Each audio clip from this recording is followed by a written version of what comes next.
আসসালামু আলাইকুম রহমতুল্লাহ। সুপ্রিয় ইসলামিক সুফলি আমল ইউটিউব চ্যানেলের দর্শক শ্রোতা, আপনারা সবাই কেমন আছেন? আশা করি মহান আল্লাহ রব্বুল আলমিনের অশেষ রহমত ও দয়ায় আপনারা সবাই ভালো আছেন। প্রিয় মুসলমান ভাই ও বোনেরা, আজকে আমরা রওজা থেকে রাসূল সাল্লাল্লাহু আলাইহি ওয়াসাল্লামের লাশ চুরির ঘটনা নিয়ে বিস্তারিত আলোচনা করব ইনশাআল্লাহ। শেষ পর্যন্ত সকলকে ধৈর্য সহকারে ভিডিওটি দেখার জন্য সকলের নিকট অনুরোধ রইল। 557 হিজরি সনের একটি রাতের ঘটনা। চারিদিক নীরব নিস্তব্ধ, কোথাও কোনো সারা শব্দ নেই।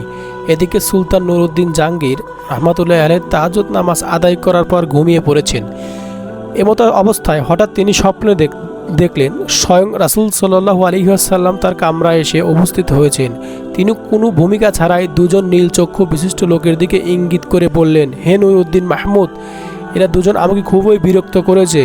এই দুজন থেকে তুমি আমাকে মুক্ত করো। এই ভয়াবহ স্বপ্ন দেখে নুরউদ্দিন জাহাঙ্গীর রহমতুল্লাহ আলাইহি অত্যন্ত ভীত হয়ে ঘুম থেকে জাগ্রত হলেন এবং কিংকর্তব্য বিমূঢ় হয়ে গোটা কক্ষে পায়চারিত করতে লাগলেন। সাথে সাথে তার মাথায় বিভিন্ন প্রকার চিন্তা ঘুরপাক খেতে লাগলো। তার হৃদয় রাজ্যে ভিড় জমাতে লাগলো। হাজার রকমের প্রশ্ন তিনি ভাবতে লাগলেন। আল্লাহ রাসূল সাল্লাল্লাহু আলাইহি ওয়াসাল্লাম তো এখন কবরের জীবনে, তার সাথে অভিশপ্ত ইহুদিরা এমন কি ষড়যন্ত্র করতে পারে, কি হতে পারে তাদের চক্রান্তের স্বরূপ? তারা কি রাসূল সাল্লাল্লাহু আলাইহি ওয়াসাল্লামের কোনো ক্ষতি করতে চায়? তারা কি চায় পরজীবনেও নবীজির সাথে ষড়যন্ত্র হতে? তাছাড়া আমাকে দুজন ইহুদির চেহারা দেখানো হলো, কেন? শয়তান তো আল্লাহর নবীর রূপ নিয়ে আসতে পারে না। তাহলে কি আমি সত্যি স্বপ্নই দেখেছি?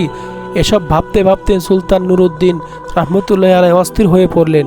তিনি অজু গোসল সেরে আবারও 2 রাকাত নামাজ আদায় করলেন। অতঃপর মহান আল্লাহর দরবারে ক্রন্দনরত অবস্থায় অনেকক্ষণ মোনাজাত করলেন। কারণ সুলতানের কাছে তখন এমন কেউ ছিল না যার সাথে তিনি পরামর্শ করবেন। আমার এই স্বপ্ন এমন নয় যে যার তার সাথে ব্যস্ত করা যাবে। অবশেষে আবারও তিনি বিছানায় শয়ন করলেন। দীর্ঘ সময় পর যখন তার একটু ঘুমের ভাব এলো, সঙ্গে সঙ্গে এবারও তিনি প্রথমবারের ন্যায় নবী করিম সাল্লাল্লাহু আলাইহি ওয়াসাল্লামকে স্বপ্ন দেখলেন। নবীজি তাকে পূর্বের ন্যায় বলছেন, হে নুরউদ্দিন মাহমুদ, এই দুজন থেকে আমাকে মুক্ত করো, ওরা আমাকে খুবই বিরক্ত করছে। এবার নুরউদ্দিন জাহাঙ্গীর রহমতুল্লাহ আলাইহি আল্লাহ বলতে বলতে বিছানা থেকে উঠে বসলেন। তারপর কোথাও যাবেন, কি করবেন কিছুই ঠিক করতে না পেরে দ্রুত অজু গোসল শেষ করে মুসল্লায় দাঁড়িয়ে ভীত সম্ভ্রান্ত অবস্থায় 2 রাকাত নামাজ আদায় করলেন এবং দীর্ঘ সময় অশ্রুশক্তি নয়নে দোয়া করলেন। এভাবে অনেক সময় গেলেও রাতের অনেক অংশ তখনও বাকি ছিল। সমগ্র পৃথিবী যেন কি এক বিপদের সম্মুখীন হয়ে নিঝুম হয়ে আছে। কি এক মহাবিপর্যয়! যেন পৃথিবীর বুকে সংগঠিত হতে যাচ্ছে কঠিন বিপদের ঘন ঘণ্টা, যেন চতুর্দিকে ছড়িয়ে পড়েছে। সুলতান মুখ তুলে আকাশ পানে তাকালেন। মনে মনে ভাবল, স্বপ্ন দেখা দুজন লোক যেন তাকে ধরার জন্য দ্রুত গতিতে ধেয়ে আসছে। তিনি সেই চেহারা দুটোকে হৃদয়ের মণিকষ্ঠ থেকে সরানোর চেষ্টা করলেন, কিন্তু কিছুতেই তা সম্ভব হলো না। শেষ পর্যায়ে নিরুপায় হয়ে সুলতান নুরউদ্দিন জাহাঙ্গীর রহমতুল্লাহ আলাইহি চোখ বন্ধ করে আবারও তন্দ্রায় বিপ হয়ে শুয়ে পড়লেন। শোয়ার পর তৃতীয়বার তিনি এই ধরনের স্বপ্ন দেখলেন। রাসূল সাল্লাল্লাহু আলাইহি ওয়াসাল্লাম আবারও সেই একই কথা বলছেন। রাসূল সাল্লাল্লাহু আলাইহি ওয়াসাল্লামের বক্তব্য শেষ হওয়ার পর নুরউদ্দিন জাহাঙ্গীর রহমতুল্লাহ আলাইহি ক্রন্দনরত অবস্থায় বিছানা পরিত্যাগ করলেন।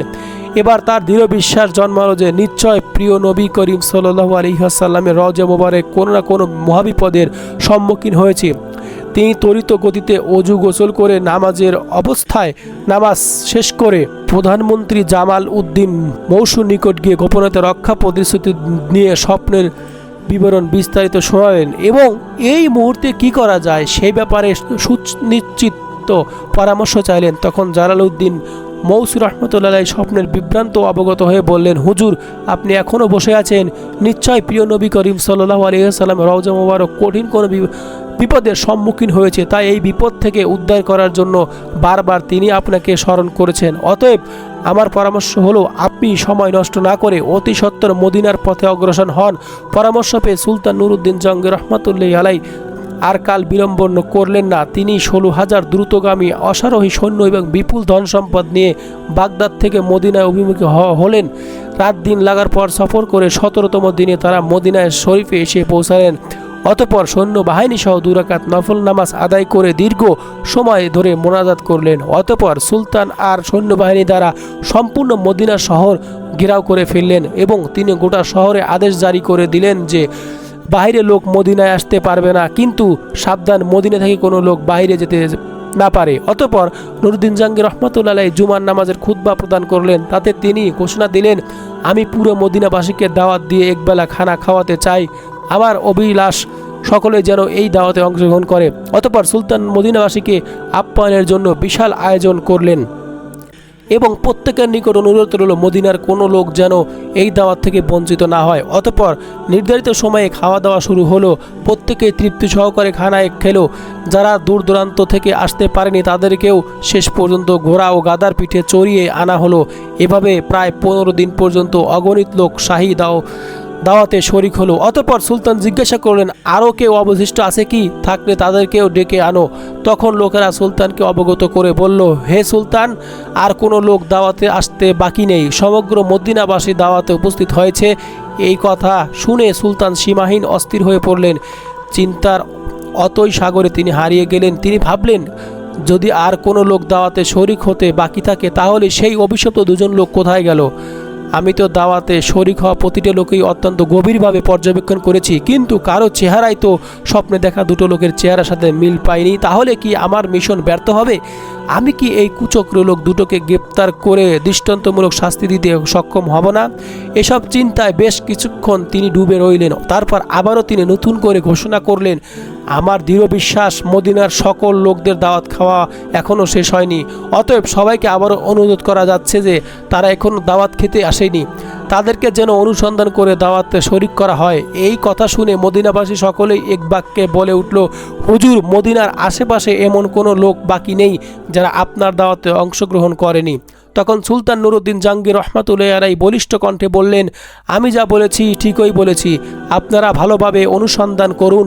সুলতানের এই আত্মবিশ্বাস দেখে অগণিত জনতার মধ্যে থেকে এক ব্যক্তি হঠাৎ করেই বলে উঠল, হুজুর, আমার জানা মতে দুজন লোক সম্ভবত এখনও বাকি আছে। তারা আল্লাহ বুজুর্গ মানুষ, জীবনে কখনো কারো কাছ থেকে হাদিয়া তোফা গ্রহণ করে না, এমনকি তারা দাওয়াতেও শরিক না হয়ে আসেন। তারা নিজেরাই লোকদের অনেক দান খয়রাত করেন। নীরবতা তার অধিক পছন্দ লোক, সমাজে উপস্থিত হওয়া মোটেও তারা ভালোবাসেন না। লোকটির বক্তব্য শুনে সুলতানের চেহারা যেন বিদ্যুৎ চমকাছিল। তিনি কাল বিলম্ব না করে কয়েকজন লোক সহকারে দুটোর আবাসস্থলে গিয়ে উপস্থিত হলেন। তিনি সেখানে দেখলেন এত সেই দুজন লোক যাদের স্বপ্নে দেখানো হয়েছিল। তাদেরকে দেখে সুলতানের চোখ রক্তবর্ণ ধারণ করলো। তিনি জিজ্ঞাসা করলেন, কে তোমরা? কোথা থেকে এসেছো? তোমরা সুলতানের দাওয়াতে শরিক হলে না কেন? তখন লোক দুটি নিজের পরিচয় গোপন করে বলল, আমরা মুসাফির মানুষ, হজের উদ্দেশ্যে মক্কায় এসেছিলাম। হজের কাজ শেষ করে জিয়ারতের উদ্দেশ্যে রোজা শরীফ এসেছি, কিন্তু প্রিয় নবী করিম সাল্লাল্লাহু আলাইহি ওয়াসাল্লামের প্রেমে আত্মহারা হয়ে ফিরে যেতে মন চাইল না। তাই বাকি জীবন রওজার পাশে কাটিয়ে দেওয়ার নিয়তেই এখানে রয়ে গেছি। আমরা কারো দাওয়াত গ্রহণ করি না। এক আল্লাহর উপরে আমাদের পূর্ণ আস্থা রয়েছে। আমরা তারই উপর নির্ভরশীল। ইবাদত, জিয়ারত এবং পরকালের নিশ্চিন্তায় বিভোর থাকাই আমাদের কাজ।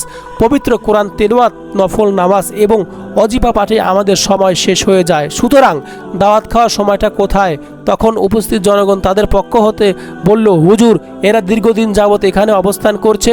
এদের মত ভালো মানুষ আর কখনো হয় না। সমাজে দরিদ্র, ইতিম এবং অসহায় মানুষের প্রচুর পরিমাণ সাহায্য করে তাদের দানের উপর অত্র লোকের প্রচুর পরিমাণে জীবিকা নির্বাহ করে। সুলতান নুরুদ্দিন জাহাঙ্গীর রহমতুল্লাহ আলাইহি লোকদের কথা শুনে লোক দুটোর প্রতি পুনরায় গভীর দৃষ্টিতে তাকালেন। অত্যন্ত সূক্ষ্মভাবে তাদের পা থেকে মাথা পর্যন্ত পর্যবেক্ষণ করলেন। এতে আবারও তিনি নিশ্চিত হলেন যে এরা তারাই যাদেরকে তিনি স্বপ্নে দেখেছিলেন। এবার সুলতান গভীর স্বরে তাদেরকে বললেন, সত্য কথা বলো, তোমরা কেন এখানে, কি উদ্দেশ্য অবস্থান করছো? কিন্তু এবারও তারা পূর্বের কথা পুনরাবৃত্তি করে বলল, আমরা পশ্চিম দেশ হতে পবিত্র হজ পালনের জন্য এখানে এসেছি। রাসূল সাল্লাল্লাহু আলাইহি ওয়াসাল্লামের নৈকট্য লাভই আমাদের একমাত্র লক্ষ্য। এই উদ্দেশ্যই আমরা এখানে অবস্থান করছি।